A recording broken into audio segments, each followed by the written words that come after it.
Welcome, welcome, welcome to Empowered Women in Business International Radio. I'm your host, none other than Nicole Mosby Taylor, aka Taylor K on the mic, and you are in for a phenomenal treat. We have a phenomenal guest, a beautiful queen. I mean, she's beautiful on the outside and inside in our in our studio today. So sit tight, enjoy. But first, I know you're saying, what is Empowered Women in Business International? Empowered Women in Business International is a sisterhood of women entrepreneurs who understand that individually we can do great things, but collectively we can forever change the world. Member of our movement experience a support system that allows them to celebrate their wins and share their struggles in a series of opportunities that enhance them personally and professionally. If that sounds like an organization you would like to be a part of, visit us on our website at www.ewbiradio.org. Again, that's www.ewbiradio.org. So we just had a comment and I missed it. Let's see if it'll come back through. But welcome, welcome, welcome, everyone. LaShonda says blessings. Blessings to you too, Queen. Thank you for tuning in this evening. So we're going to go ahead and get started. But first, I'm going to read you a quote, and then we're going to go straight to our video so that we can get started this evening. So our quote for the evening is, "She was powerful not because she wasn't scared, but because she went on so strong despite the fear." She was powerful not because she wasn't scared, but because she went on so strongly despite the fear, by Atticus. And you will understand why I selected that quote in a few minutes. So sit tight and let's watch this video. Tonight, the U.S. Army is responding to our exclusive CBS News investigation into sexual assault in the military and acknowledging they must do better. Over the past year and a half, we spoke to nearly 24 survivors from all branches of the service who say their allegations were brushed aside or even met with retaliation. Well, tonight, we talked with 4 soldiers who say the military's program to combat sexual assault is broken and that the Pentagon shouldn't be allowed to police itself. We're supposed to feel safe with our brothers and sisters in the military, and they're the ones hurting us. Mei-Ling Jerez was among nearly 24 survivors who spoke to CBS News about their alleged assaults. She was raped the first night in her barracks, and she reported it. Did they take it seriously? No, they didn't.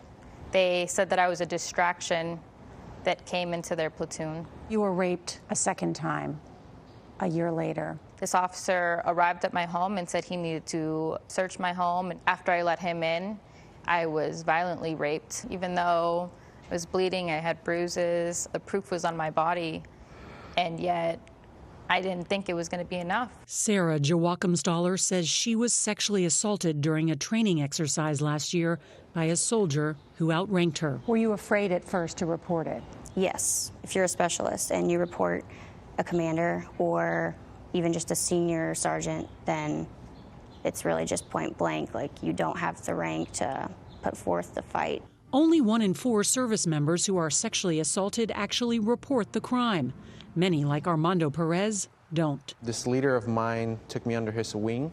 He groomed me so that he could abuse me. He also was the prevention officer who I would have to report it to. The person you would have had to report it to was the person who was doing it to you? He was the prevention officer. So I had to sit there, and whenever he would do the presentations for prevention and just be embarrassed and ashamed that he was the person who was doing it to me. We took a look at the military's data since 2015. Despite an increase in reporting, fewer sexual assault cases are being sent to court-martial, and convictions are dropping. Shauna Culp says she was raped in 2010. She reported it, but her case didn't make it through the military justice system until this year. By the time it finally got to a court-martial, your rape kit had been destroyed. Yeah, I'm sorry. It was just frustrating because you put up with all this and you try to get something done, and by the time that it finally gets done, it's like just close enough. And just close enough because at the court-martial, your assailant was acquitted because only 5 said he was guilty, and you needed 6? That was still a majority of the people. So I feel like everything is set up against you no matter what. Survivors told us what came after the assault was often worse than the assault itself. I faced immediate and consistent retaliation.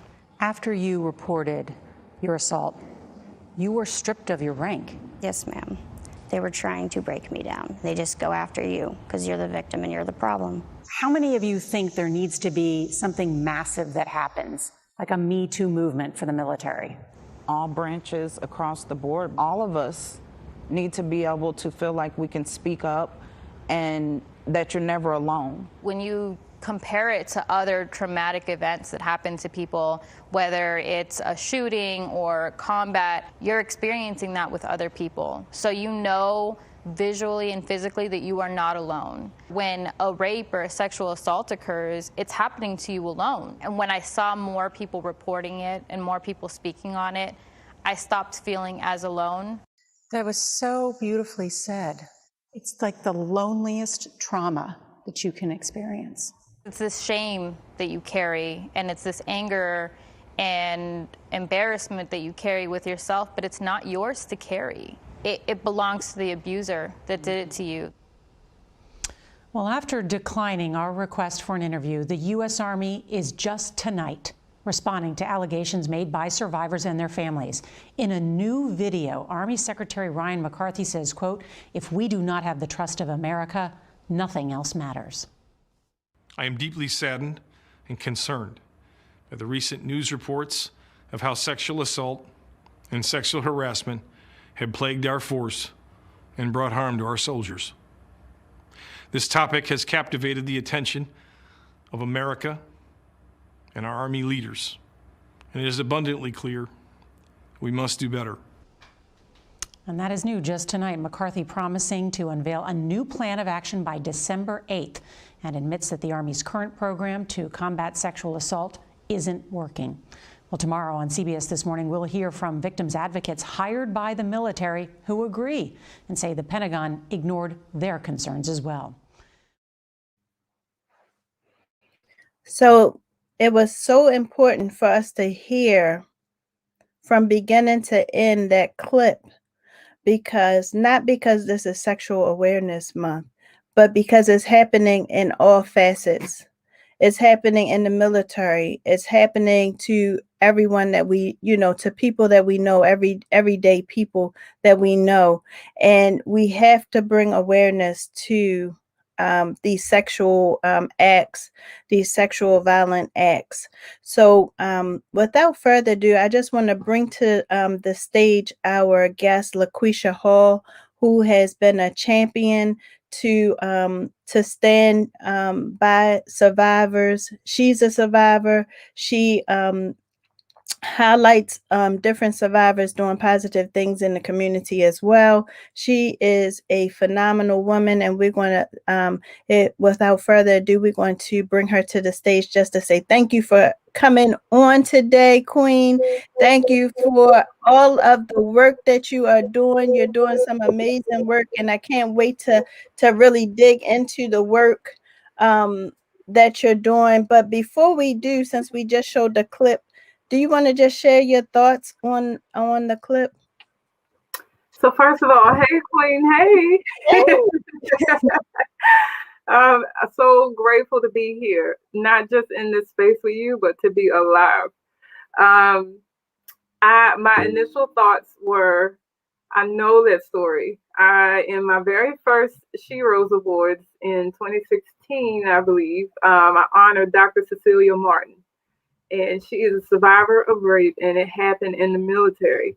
And so my mind and my thoughts immediately went to her when I heard those testimonies. But also, I was just thinking about all of the different spaces that people are traumatized in. So it's not, as you mentioned, not just the military, but it's schools, it's churches, it's homes, because we have this perception that it always happens in that dark alley with the boogeyman. Well, boogeymen sometimes are people that we trust. And I know we're going to talk a little bit more about that tonight. Yes. Well, thank you. And that was why I had to have you on my show, in particular, to really highlight what's going on, because so many people are suffering in silence. So many people have experienced this and they still haven't. So when we look at the statistics and we see these high numbers, just understand and know that these are not correct numbers, because Right. you still have so many people who suffer in silence and they don't get the help, and they don't, let anyone know that this has happened, this traumatic experience. And we talk about ACEs, we look at ACEs, but this trauma is a serious score with ACEs. And then we have these adults growing up and they carry this baggage, this heavy weight, and then how do we expect them to function as someone who hasn't experienced something such as this? Mm-hmm. So I just thank you for highlighting. Tell us a little bit about your work with sexual assault. Well, first of all, the work started with me, Nicole. I had to get to a place of starting my own healing process before I could help anybody else. I think that's essential for people to hear, because sometimes what I want to emphasize right now is people see the photos and maybe the graphics and the Bible journaling and the artwork, and they're like, "Ooh, I want to do that." And oh my God, they don't know the real work that was behind all of what they see today, right? So it was a lot of tears, it was a lot of hurt, it was a lot of broken relationships in that process. The journey is the part where people want to dodge, but that was where I started. So, Well, do you want to share your experience first and then we can move on? yeah, sure. So, Okay.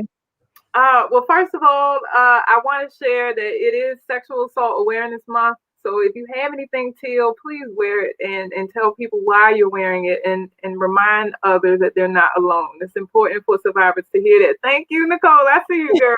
Look, I don't have my teal shirt on, but I definitely have my ribbon. I always have something teal or purple. But I was sexually abused by a pastor in my youth for 2 years, from the ages of 14 to 16 years old.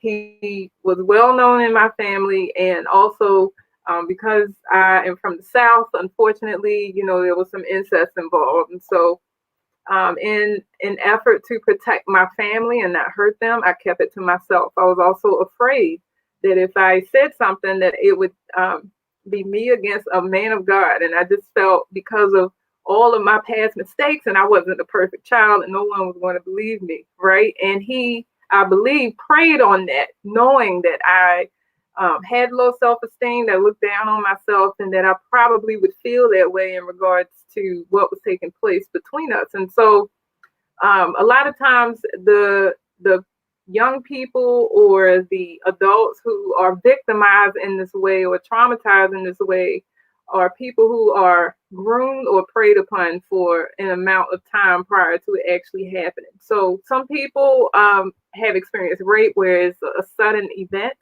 but then there's also abuse where there's a grooming process. They're trying to gain your trust. They try to build you up in a way to make you feel that they're on your side, and then they take advantage of you, and you're in a spot where you're like, I don't know what to do, because I thought this was a person who cared about me, right? And so that's what happened. And then at the age of 16, I left home in an attempt to escape the abuse, and I still carried the secret with me until I turned 18 years old, and I finally told my dad at that age. I will say that when I finally revealed my dark secret to my family, initially it was not well received, and it was absolutely earth-shattering for me, because I just knew that when that came out, because he was a man of God, that he had to tell the truth, because he's connected to God. And then I also felt that, once it comes out, it's just roll after that. But it didn't just roll. I still hit a block, because I had to then, what I felt, prove myself to people. And so that was extremely difficult and led to other issues, mental health issues. I went to college because I thought, getting away from home was going to be the key and the answer. But what ended up happening was I tried to commit suicide in the freshman dorm, my first year in college. And it was just an overflow of negativity in my head, and it took up so much headspace that I just felt that there was no purpose in me being here anymore. And so as a result, I started to find my healing process through grounding my relationship with God. And so that was the start of it. And I know a lot of people don't like to hear that. I just wanted to mention that everybody's healing process is different, but that was how mine started. And I'm so grateful to God. And, a lot of people have asked me, and I'll go ahead and address it. I'm just so surprised that you could still serve God after being abused by a man of God. One of the things that I think is really important to note is that the human cannot be held accountable for what, or the God can't be held accountable for what humans do. Mm-hmm. Right. And so I was able to separate the two, form my relationship with Him, and start my own healing process. Wow. Well, thank you for being so transparent, Queen. That's amazing. So we understand what you had to go through, and how did you find the help that you needed from that, suicidal place that you were in? So I'll tell you, Nicole, it definitely wasn't easy. It was actually quite embarrassing, being taken to a hospital from your dorm and everybody talking about it, and then you have to return to that dorm afterwards. It was extremely difficult. I'll be honest with you. I didn't take the traditional route that people suggest. So, a lot of people, when they hear something like what I've experienced, they'll say you need therapy or counseling and so on and so forth. I did not go that route, primarily because I didn't know to go that route. There weren't a lot of people talking about this issue when I was in the midst of it. And so the route that I initially took was through church. And so my counselors were the clergy, actually, of the church that I rededicated my life in. And to this day, I'll never forget, it was at Guiding Light Apostolic Church in Camden, North Carolina. I was, in going to school there in Elizabeth City. And this church took me in like I was family. They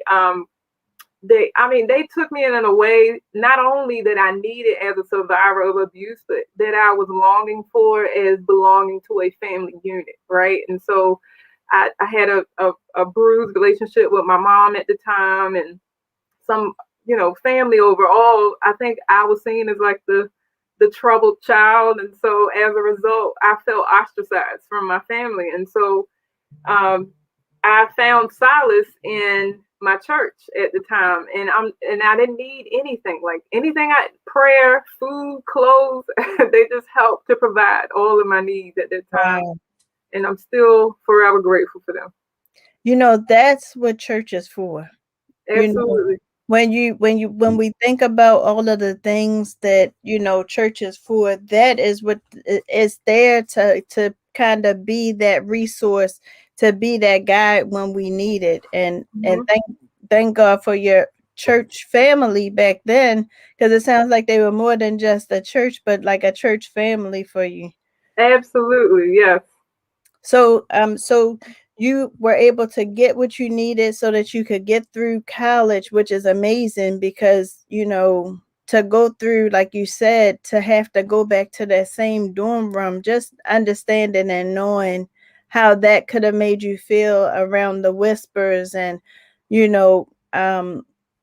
just to take that leap and continue on, and not only continue on, but to be successful at it. So you did get your degree. So that in itself is just amazing. Like, I'm just like floored just from that piece right there. And then you went on to be this phenomenal woman. So when did you start your first organization? Right, because I got so much going on. Yes. Right? So immediately after graduation, I moved to Maryland and became a teacher in Baltimore City. And so I'll even tell you then, I still wasn't ready. And it wasn't until after my first pageant, where I had shared publicly for the first time on stage and answering an interview question that I was a survivor, that I started to feel confident in publicly sharing that. And so I learned through that experience, it was the Mrs. Christian International pageant, that people wanted to hear what I had to say. So I came from a background and a past, most of my family, where I felt like if I was around them, I needed to be quiet about that or not mention it and things like tiptoe around it. But when I said it on that pageant stage and the way people received it afterwards and how they were coming up to me and just talking about how brave I was and asking me how I got the courage to say what I said, I said, oh my gosh, this is amazing how I'm feeling right now. I felt heard. I felt appreciated. And this was by complete strangers, right? They just wanted to congratulate me for winning the pageant.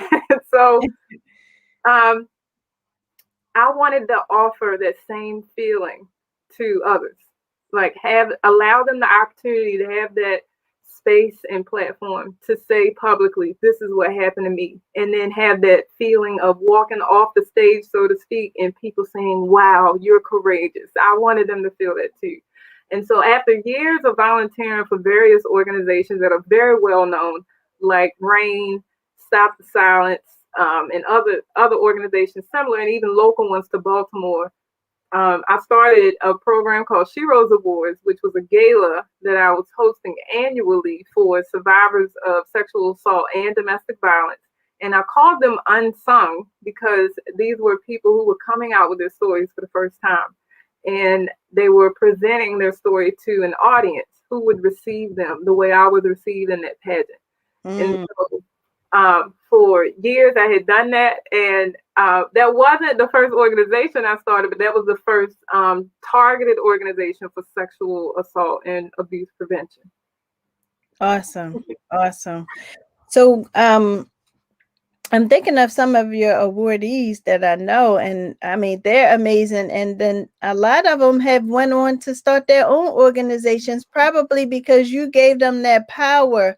You gave them, we'd hear about people taking the power from us, but you gave them that power when you gave them that platform to share their story. So how amazing, how amazing. Absolutely. And I'm so proud of them. And I just wanted to share quickly that one of my first honorees was actually, she was an adult at the time that she shared her story, but she was actually one of my 9th grade scholars originally. So I'd known her for years.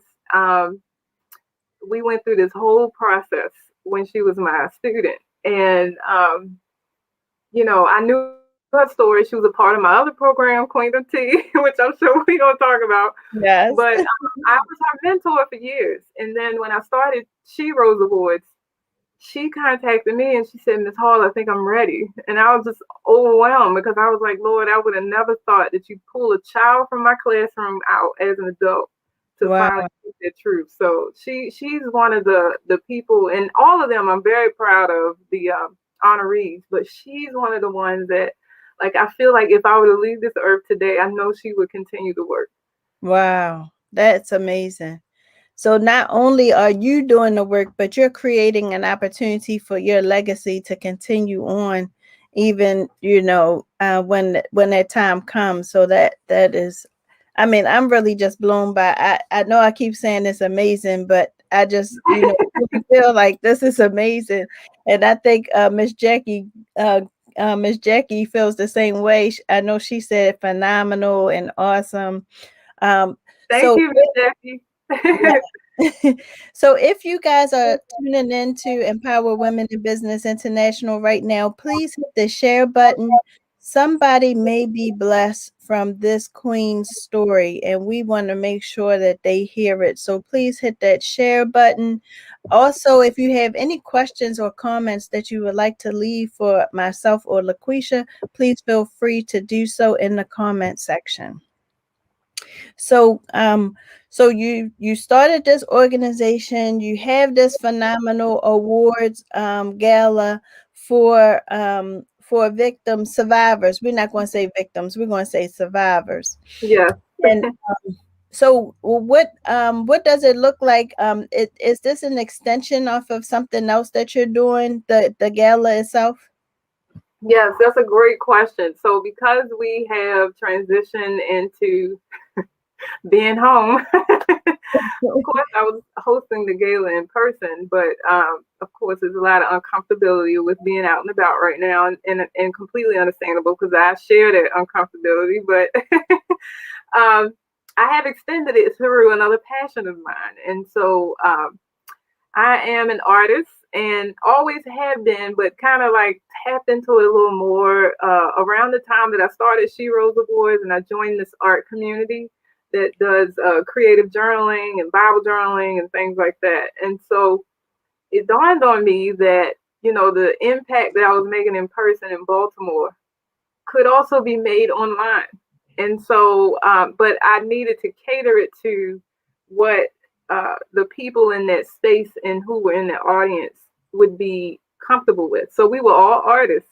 So I just planned it out. I said, is there anyone willing to create products that I can donate for free to people who are willing to help me spread the word about sexual abuse prevention and also domestic violence? And so people who had shops came out the woodwork creating printables, as we call them, with graphic images that could be used in journaling, featuring the colors teal and purple.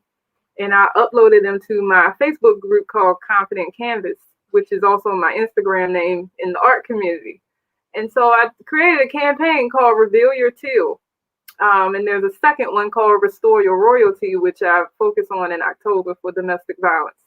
But and right now, currently in April, there are a lot of people in the art community using the color teal in their artwork and sharing messages of hope in the captions for people who might look through that hashtag and be seeking for something. So we're sharing resources there, beautiful artwork, messages of hope. People are sharing their stories. I've been contacted by people who are saying, I've never said this publicly before, but I'm feeling encouraged now, and they're sharing for the first time. And I know that I was privately contacted by a lady who told me that the campaign gave her the courage to finally tell her family. And while she didn't get the response she wanted, she said she walked away feeling so empowered, which was exactly the same feeling I wanted to create through She Rose Awards. So I'm so proud of the Reveal Your Teal campaign. Awesome. Man, you are doing some phenomenal work. And so what if a person is listening who is a victim to this and haven't been able to get the help that they need? What would you tell them? So first of all, there are national resources that will direct you to a local resource. So finding your local resource is key because, of course, national organizations are very widespread. So going to a website like RAINN.org, which is RAINN, it stands for Rape, Abuse, and Incest National Network. They actually have an online chat, which I used to volunteer for a few years. Where they will help you on the spot, not only with processing how you're feeling in the moment, but also with identifying a local place that you can go to for help, or the process and steps that you should take, and they cater them to your state. And so, this is a national network that will supply the needs and resources for individualized purposes. And I think that's a great place to start.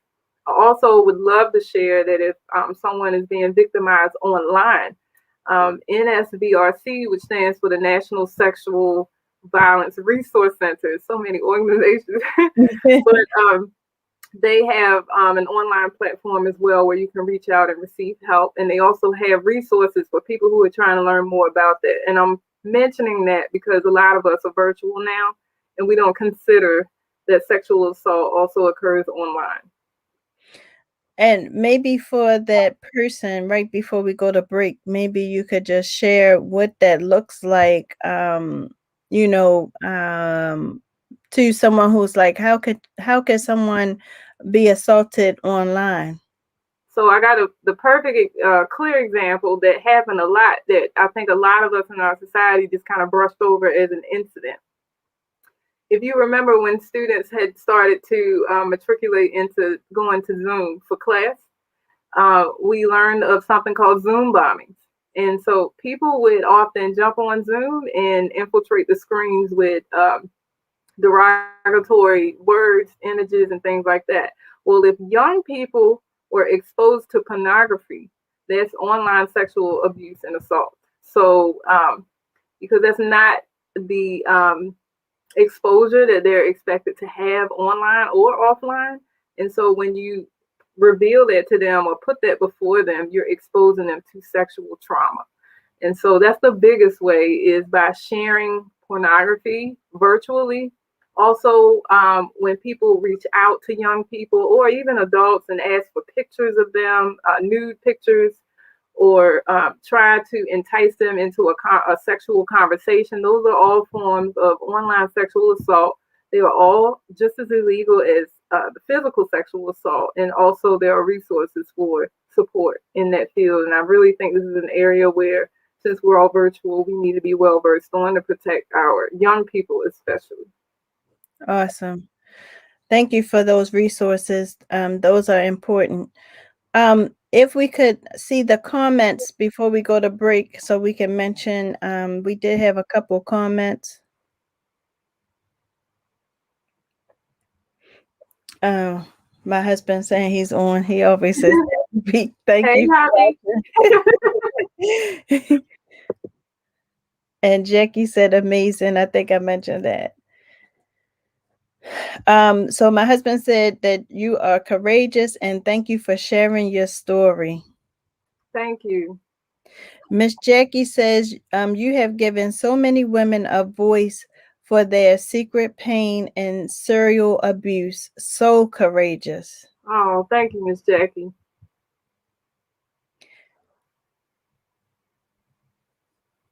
Oh, you have given so many women a voice after secretly hiding their sexual abuse and assault. That's so true. That's so true. So I just wanted to acknowledge our viewers because they are leaving comments. And if you are listening, don't hesitate to put a comment or question for myself or LaQuisha. We would love to answer it. And if we can't answer it, then we'll get back to you with the answer. So keep it locked to Empowered Women in Business International Radio. We're going to go for a brief break.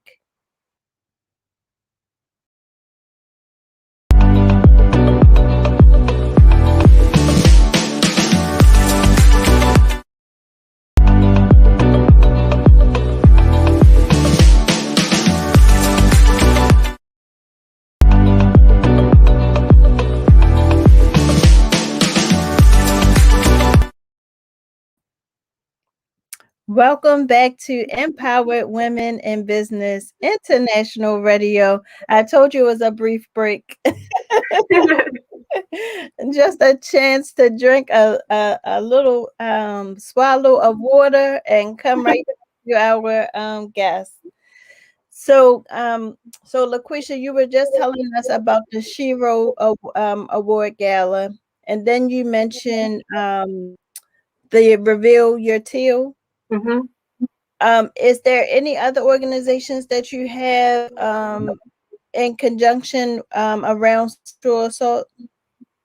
Well, it's not directly sexual assault focused, but it was definitely grounded in protecting our young ladies. So it's actually my organization that I first started, which you honored me for in 2016 with a guy named Light Oh Boy, which I still like hold dear to my heart.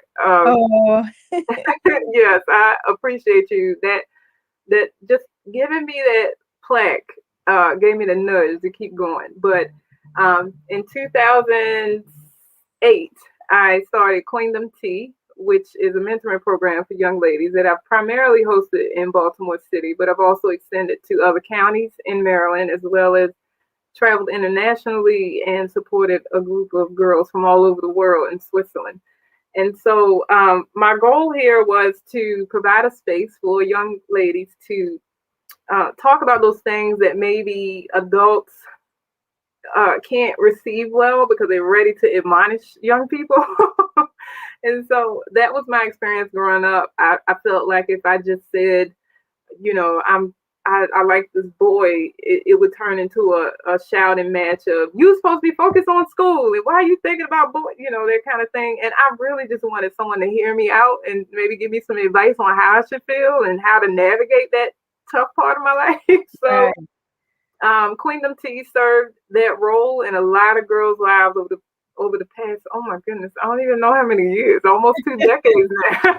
So Wow. I have seen literally the first cohort of girls grow up into young women who have started their own business, who have their own families, who got married. I mean, it's just incredible to see. I feel like I'm getting old. I think look, I just had one of my former mentees. She was actually my first vice president for my organization come back, and she was it was virtual, but she was showing the girls her lab and all her equipment. She's a cosmetic chemist, and I was like, okay. And when I said her age, I'm like 28. Oh my gosh, I really am getting old.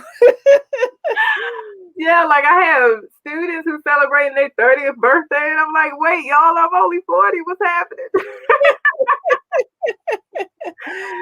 But you Yeah, only look like you're 30, sis. You only oh, look like you're right. 30. Won't he do it? And that's Won't he that. do it? Oh yes. Oh yes. Yes, he will. Yes, But he will. Queendom, Queendom is actually like the thing that I feel really propelled me into being as confident as I am today to do what I do, because those young ladies did more for me than they often claim I did for them. And I actually just received a message from one recently. She said, "I think we helped you out too, Miss Hall." I said, "You're absolutely right." Because the truth is, um, I wasn't sure if what I was doing was working, but they would always verify, Miss Hall, we appreciate this. We need this. If I ever had to cancel, why? When are we gonna make up for this day? I mean, they wanted what I was offering, and so empowered me to want to expand it even further across Baltimore City. So I'm grateful for that. That is amazing. So if somebody is listening and they have a daughter that they feel would be a good fit for your program, what age group do you take, and when does the program start receiving new intakes? So right now we're working through some select high schools in Baltimore City.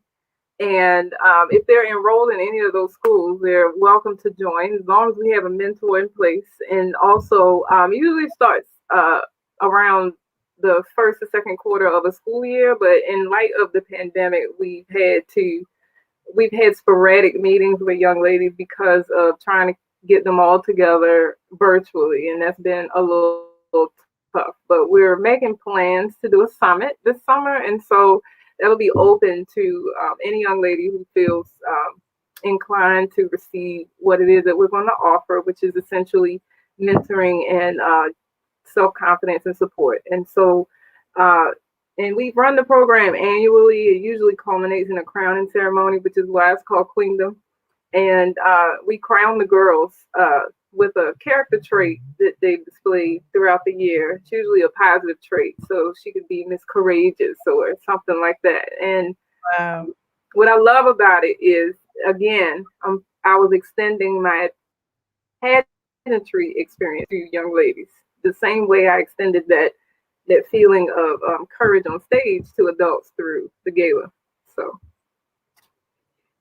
Awesome. Awesome. And that age group is starting at I'm sorry, middle and high school.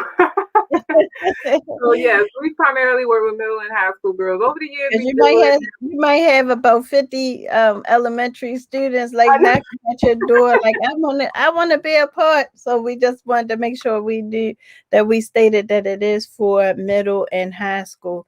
It's such a rewarding feeling being able to work with young ladies and being able to be proactive. Can you speak to that about being proactive on giving them the tools to love themselves, to understand that if you go through, if you see these warning signs, then you know you can kind of do this. So just being proactive. I'm very big. You hear this always on my show about I'm always talking about this world have to be proactive on things so that we can stop being reactive and acting after it has happened, and you know, and you have a whole lot of damage control that you have to take into play at that point. But if we're reactive, then we can prayerfully stop some of the things that could possibly happen. Yes, absolutely. So again, Queendom was my version of being proactive and preventing sexual abuse, domestic violence from occurring. And also, it was a direct lifeline for some girls who were actually experiencing it, who I had to file reports for as their teacher as well. And so, in having every year in April and October, we hosted some type of campaign. It wasn't called Reveal Your Till at the time, but I always brought in speakers who could speak to how it looks to survive and how to heal, or what the signs of sexual abuse and trauma look like, and things like that. And one time I even had an author drive. Her name was Patty. I don't exactly know how to say her last name, but she wrote a book called Invisible Girls, and she donated enough copies for all the girls in my program. And she drove down from New York to speak to them. Wow. This was a few years ago, but those were the kind of resources that I was bringing in so that the girls were exposed. Now, to share, I did have one young lady who had reached out to me after graduating from high school about the lessons she had learned in Queendom. She had gotten into an abusive relationship with a young man, and she said it was in the moment that her face was bloody. She was in pain, and she had just finished physically fighting with him, that she remembered everything that was taught to her in Queendom. And she said all she could hear in her head at that time was, Miss Hall would tell me to leave. Well, Miss Hall would tell me to get out of this. And that was what helped her to walk away from that relationship early enough so that she didn't go into the cycle of accepting the apologies and repeating that process over and over again. She sent me pictures. She told me all this via text, and she sent me pictures of her face. And I was just overwhelmed because it had been years since I'd seen her in person or talked to her, and to know that she still relished in what was shared and taught through those workshops, it just helped me remember that none of that work was in vain. Sometimes I often say that all of the money in the world to me can't replace when one of my youth have come back to share how I really have helped change their trajectory. And I just think that that's so powerful. That's so powerful that you helped that young lady to know this situation. This is not my life. This is not going to be my life. And I'm going to stop this right here and go get the help that I need so that I can, go on. So that is just so amazing. So amazing. I'm so proud. I have to send her this interview afterwards so she can see what it looks like, even beyond where she is now, right? So she's even stronger now, because this happened a few years ago, but I want her to see where she can carry this even further. I don't want the young ladies or even the women that I talk to regularly to think that the education, the workshop, the sessions were just so they could get out, but it was so they could educate other people. Like, we got to keep passing the word on, just like African griots did in their villages, right? And so the more we spread the word, the more people will be aware, and the more we can break that whole cycle of sweeping it under the rug, keep it in the family, don't talk about it. It's just unnerving that still occurs. Right. And listen, you always have a platform. Anytime you need to get the word out, give me a call. You always have a place in my heart. And anytime, like, you are doing God's work, and it's something about people that do God's work. When you do God's work, I'm all for you. Anything I can do. So you have a platform. They have a platform. If they feel like, look, I got this story and I need to get it out, and I can't wait to the gala, just give me a call and I'll have both of you guys come on. But Miss Jackie said that this is powerful. She said this is powerful. And our founder of Elevation Global Media, Cassandra Ferguson, said hi to you earlier. Oh, I love Cassandra. She's another one of my personal resources that I bring into the classroom. She too has stood before my scholars and educated them. I mean, of course, not sexual abuse, but Right. Financial everything that I can, that our community can give our kids, I'm willing to offer that to them. And she came in and talked to them about finances, and they were so inspired. They walked away wanting to invest, and yes, I'm so glad to know she's here. She talked to my young ladies just a couple months ago, so I know that is amazing, amazing. Such a small world, how everybody kind of, knows each other and, just continue to pass on that cycle, that torch. Absolutely. Yes. So, so we talked about a couple of your businesses, but I feel like we're forgetting one. Is it one more that we're missing? It's just ridiculous, right? How much I've got going on. Look, listen, I am the wrong person to even ask that question to, because look, my husband and my children are listening, and they're gonna be like, "You can't talk about anything, okay?" I'm gonna just go right on over that question and keep it moving, cause. But I don't necessarily have another business, but I do have where you probably have seen a lot of me. I do a lot of speaking engagements, not just about these topics that we've spoken about tonight, but also education. I was a teacher of the year in 2018 in Baltimore City, so that leveraged me in the education world, and so I'm doing a whole lot more on that platform as well. And all of this stuff I try to intertwine, but sometimes it looks different. That's probably why you thought it was something else. You know what? You're a published author. Yes, I That's am. what I was thinking of. I knew it was something I wanted to touch on, because you have written some bestsellers. You've been a co-author. You have been the visionary of some books, and just amazing. Can you share? I know one book in particular was Unholy Communion. Yep. Yes.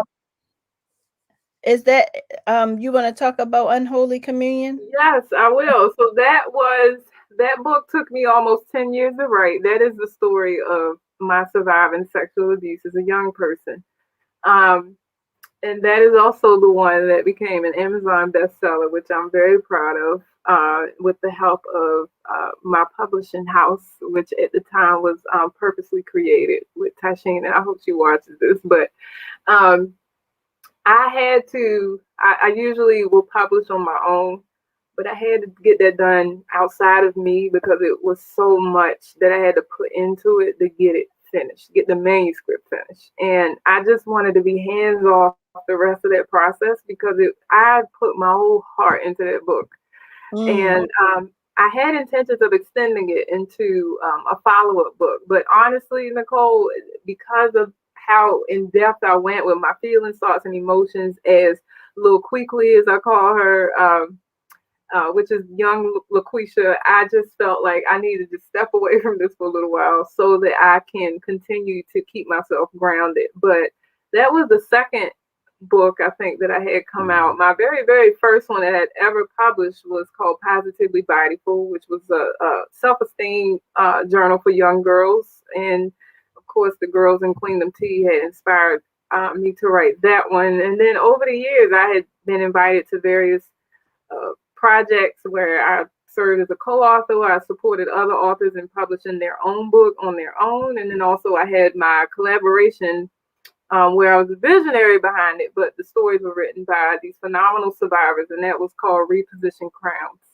And I think it's over 12 books now that I've been a part of in my lifetime. So very proud of that. Yes, awesome. And then one of the best books that I've heard about was a book that you and your class wrote.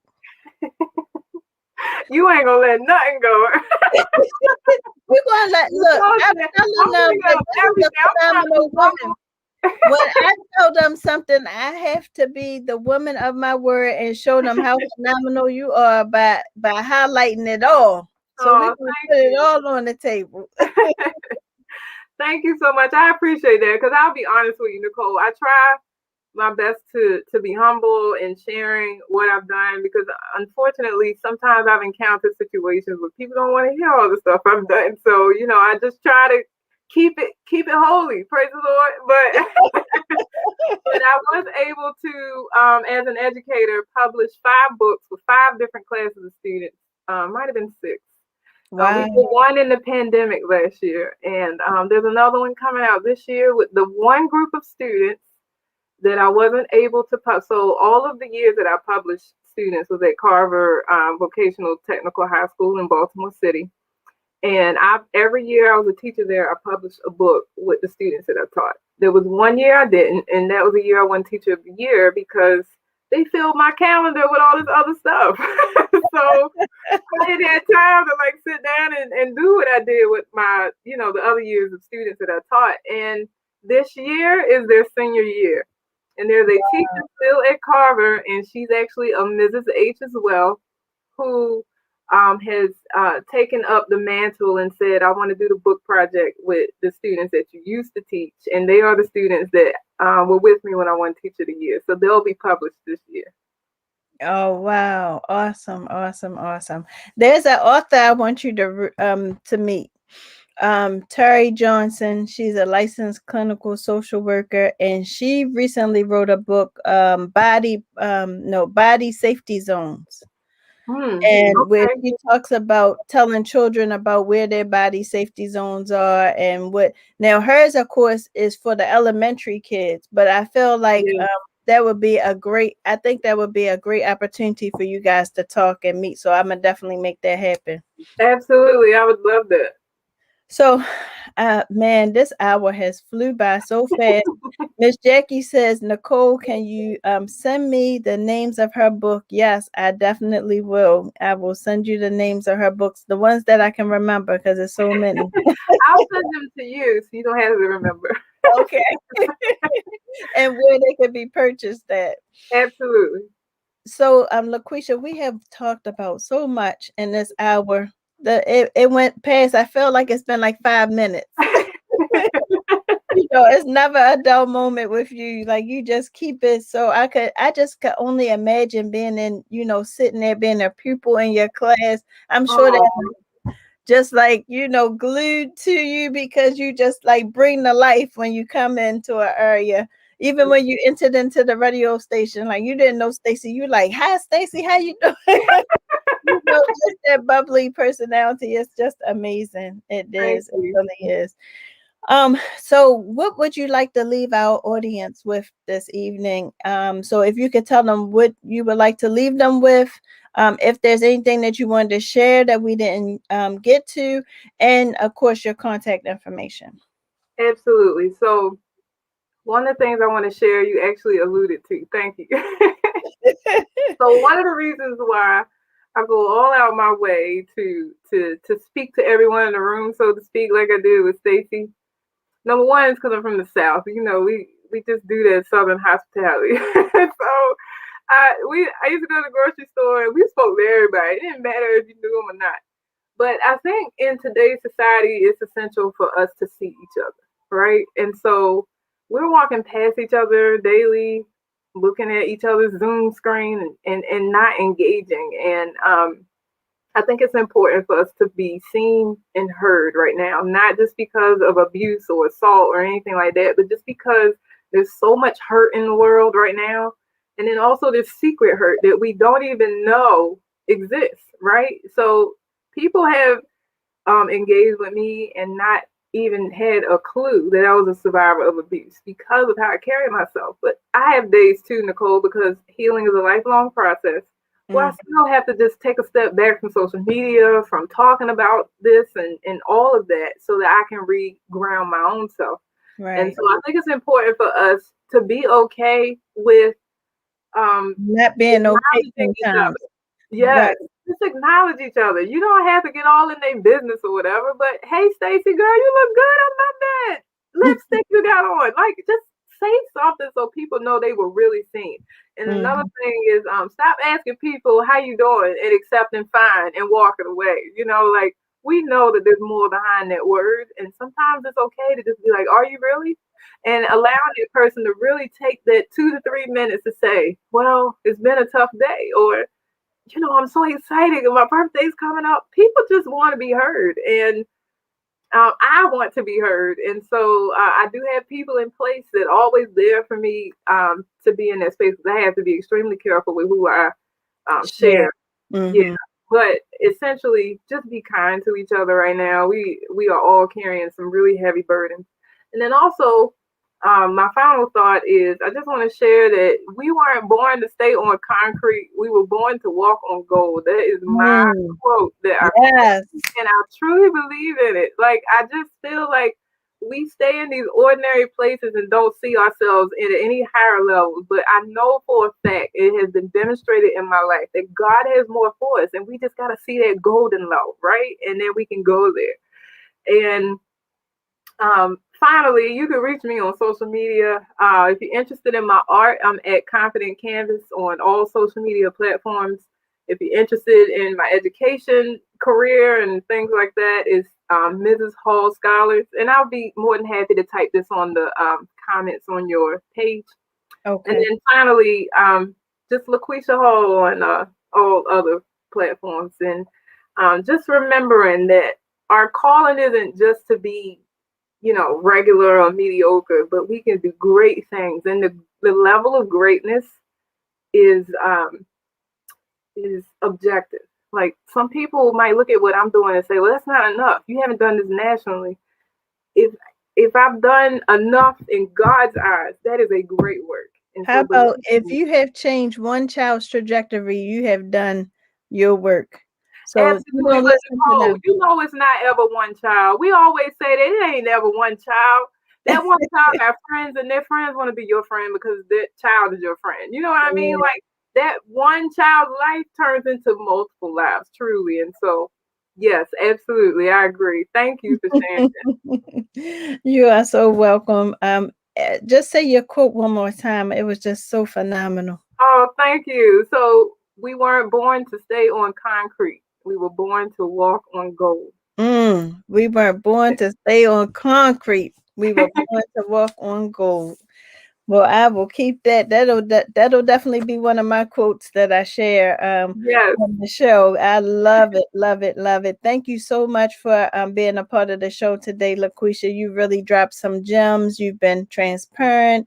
You've been, just wonderful. And I just truly thank you from the bottom of my heart for all of the work that you're doing to help not only sexual assault survivors, but even our babies, so that they won't have to become a sexual assault survivor. So thank you. Absolutely. Thank you for never hesitating to bring me on your platform. So thank you all for joining us this week. Next week we will have a rerun because I am going on vacation. Yes, I will be on vacation. Thank the Lord. But don't forget to visit our website at www.ewbiradio.org. If you're looking for a sisterhood of women who support each other, we provide personal and professional development. We offer a micro grant. It's just an amazing opportunity, and we would love to have you. So visit our website at www.ewbiradio.org. Check us out on social media. Facebook, we're on by Empowered Women in Business International. IG, EWB_INTL. If you are seeking any type of services or products, visit our page, our website. We have our members directory with all of our members and all of the services that they offer. Don't forget to keep it locked right here every Tuesday at 7 p.m. on EWBI radio show on the Elevate Your Life Talk radio station. Individually, we can do great things, but collectively, we can forever change the world by Nick Mosby. Have a wonderful, wonderful evening, and don't forget to tune in every Tuesday at 7 p.m.